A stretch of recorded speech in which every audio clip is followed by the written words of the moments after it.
Hi, hello. So for this, first I should say, if you like this video, you should subscribe.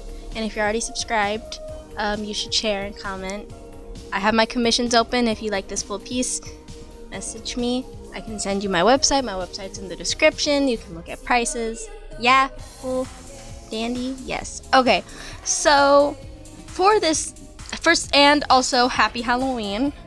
I don't want to forget the like advertisement part because I keep on forgetting, and then either I decide not to re-record it or I re-record it and I talk like after I like re-record like 3 times because I keep on forgetting because there's not very much in my brain, which is okay.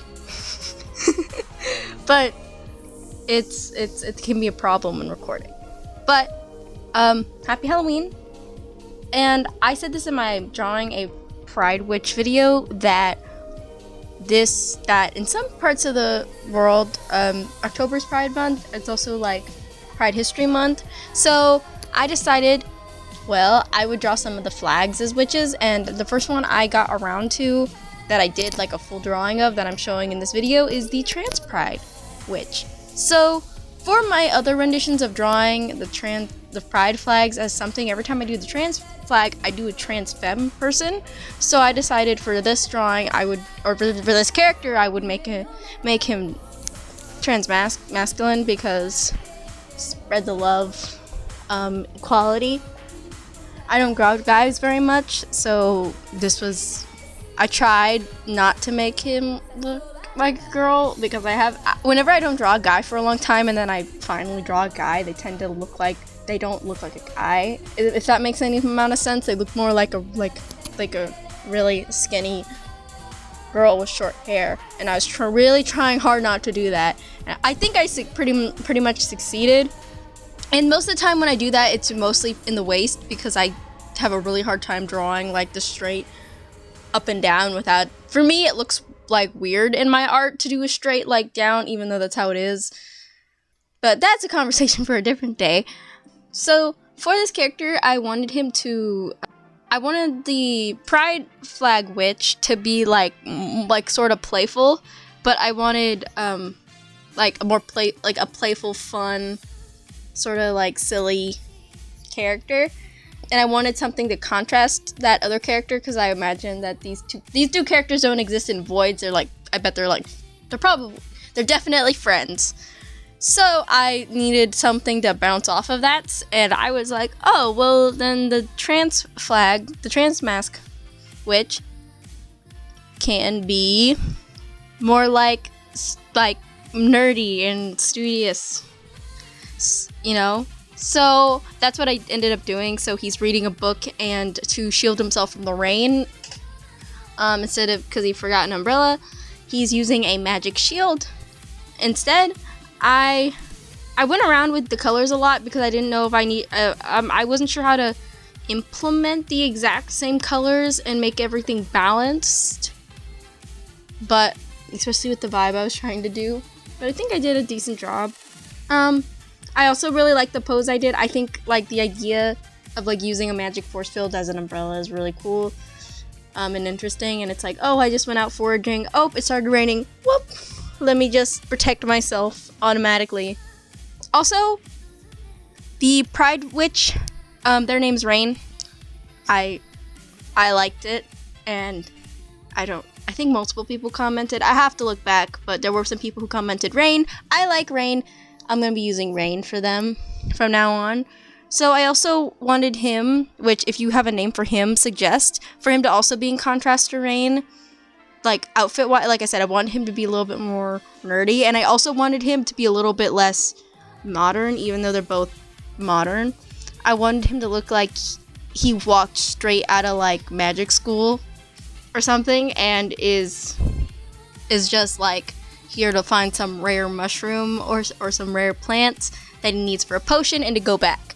And but I wanted Rain to look more like modern, like like they go out, you know, or they go out into the real world. They just kind of look funny in the real world, but they're more into the real world. So that's why he has a cloak along.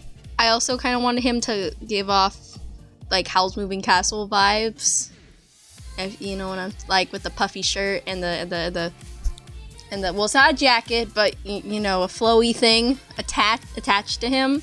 Overall, I really enjoyed this character design. I think he's really cute, like, and he's exactly what I imagined in my head, and like character design wise, like a little smart little nerdy witch boy with his pet rat, looking for something for a potion or a spell, which is why he's reading the book, and is protecting himself because it just started raining all of a sudden. I really like that idea, and I think I did a really good job at showing it off. And another thing I should say, I say this in I've said this in a couple of my videos, I don't say it enough. If you guys want to draw my designs, go ahead. If you want to use anything of mine, like since I made a Gortober prompt list, I know it's too late now for anyone to do it, but like next year if you want to do it, or if I make another prompt list for like mermaid, like please, I implore you, just credit me. That's all you guys need to do if you guys want to do something of like draw something of mine or use something of mine like a prompt list. Yeah, just credit me. And I'm fine with you guys using prompt lists and drawing fan art. And I understand if you forget to credit me, just like edit the post or like put under the post, or in the comments or whatever. Hey, this was drawn by, or this character is Miwa's 777. Cool. I don't know why I had the feeling to bring this up right now, because I haven't even had anyone draw me any. But I just wanted to say that because I feel like this character is like highly drawable and fan artable. Like I'm gonna draw him again. Like I've been doodling him in my sketchbook, so I feel like other people are gonna do the same thing.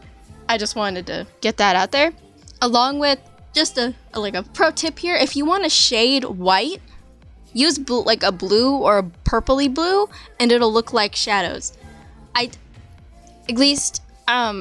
Even like for cell shading, because this works for cell shading too. If you want the white to look more like it's white, or the shadows to look more cohesive with the white, use a blue. I don't remember where I heard it from because it's been so long since I've heard that advice, but it is something that I have found really, really, really useful, because unless you want the white to look like super dull, then I would say use a gray. Like if you're drawing something that's supposed to be like dull, then yeah, go ahead. Yeah. I really enjoyed drawing this. I had a lot of fun, and I think I kind of want to do. I can't wait to do more of these. Maybe next year I might continue doing them in November. But yeah, like I said earlier, my commissions are open. Like and comment. Subscribe if you're not subscribed. And thank you guys so much for watching. I really appreciate it, and I will see you guys in the next video. Bye bye.